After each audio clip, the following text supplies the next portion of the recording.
எல்லாரும் கபடி விளையாட கபடி கிரவுண்டுக்கு போவாங்க. ஆனா எங்க ஊர்ல பஸ் ஏறுறதுக்கு பஸ் ஸ்டாண்டுக்கு போனாலே அது மிகப்பெரிய கபடி மேட்ச்னா பாத்துக்கங்களே. என்னடா கபடி மேட்சுக்கும் பஸ் ஸ்டாண்டுக்கு சம்மந்தப்படுத்தி பேசுறேன்னு தானே பாக்குறீங்க. சம்மந்தம் இருக்குது பாருங்க.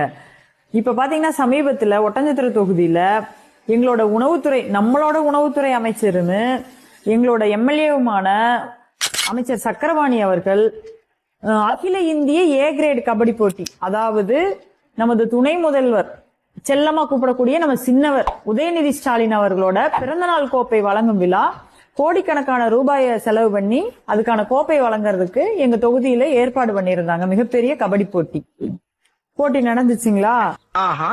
அங்க ஜெயிச்சவங்களுக்கு பல லட்சம் மதிப்பிலான பரிசு பொருட்களை கொடுத்தாங்க. அந்த சாம்பியன்லாம் வாங்கிட்டு வந்தாங்க. ஆனா நியாயமா அந்த பரிசு பொருட்களை யாருக்கு போகணும்னு நினைக்கிறீங்க? ஒட்டஞ்சத்திரம் நகர், அதாவது ஒட்டஞ்சத்திரம்னாலே தமிழ்நாட்டுல காய்கறி மார்க்கெட்ல 2வது மிகப்பெரிய காய்கறி மார்க்கெட் அமைந்திருக்கக்கூடிய ஒட்டஞ்சத்திரம் நகர்ல இருக்கிற பஸ் ஸ்டாண்டுல மக்களை பார்த்திருக்கீங்களா? அந்த மக்கள் 5 நிமிஷம் மூச்சை புடிச்சிட்டு நின்னு பஸ் ஏறி போவாங்க பாத்தீங்களா? அவங்க தாங்க உண்மையான சாம்பியனு. அவங்களுக்கு தாங்க அந்த பரிசு பொருட்கள்லாம் நியாயமா போய் சேரணும்.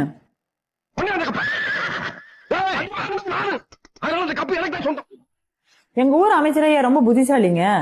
நாட்டுல எல்லாரும் ஆரோக்கியமா இருக்கணும், அதுக்கு மூச்சு பயிற்சி செய்யணும்னு முடிவு பண்ணிட்டாரு. அதுக்கு தனியா உள்ள யோகா கிளாஸ் வைக்க வேணாம்னு சொல்லிதான் எங்க ஊர் ஒட்டஞ்சத்திரம் பஸ் ஸ்டாண்ட அப்படியே மெயின்டைன் பண்றாரு.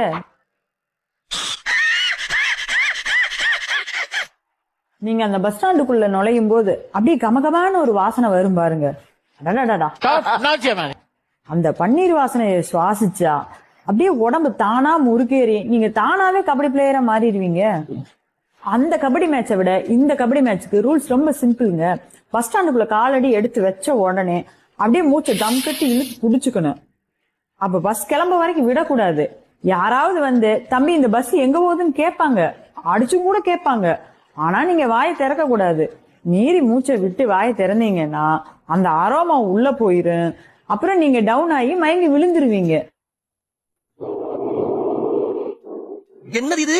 திருவிளையாடல் சரஸ்வதி சபதம் படத்துல வர மாதிரி ஒரே பனிமூட்டமா இருக்கு.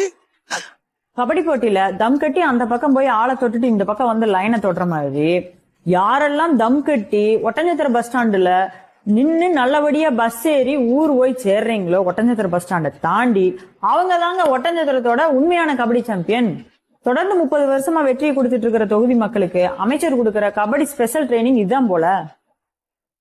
பக்கத்துல இருக்கிற பழனி பார்க்கும்போது இதை விட அது எவ்வளவோ தேவலின்னு தோணுது. இதுக்கு அந்த தொகுதியோட எம்எல்ஏ ஐபி செந்தில்குமார் ஆடிக்கு அமாவாசை ஒருக்காதான் தொகுதி பக்கமே வர்றாராமா.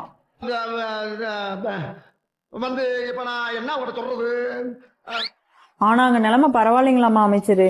ஈகோ பார்க்காம ஐபி செந்தில்குமார் கிட்ட 1 மாசம் டியூஷன் போங்க. அட்லீஸ்ட் ஒட்டஞ்சத்திர பஸ் ஸ்டாண்ட்ல மூச்சு விடுறதுக்காக ஒரு வழி பண்ணுங்க அமைச்சரே.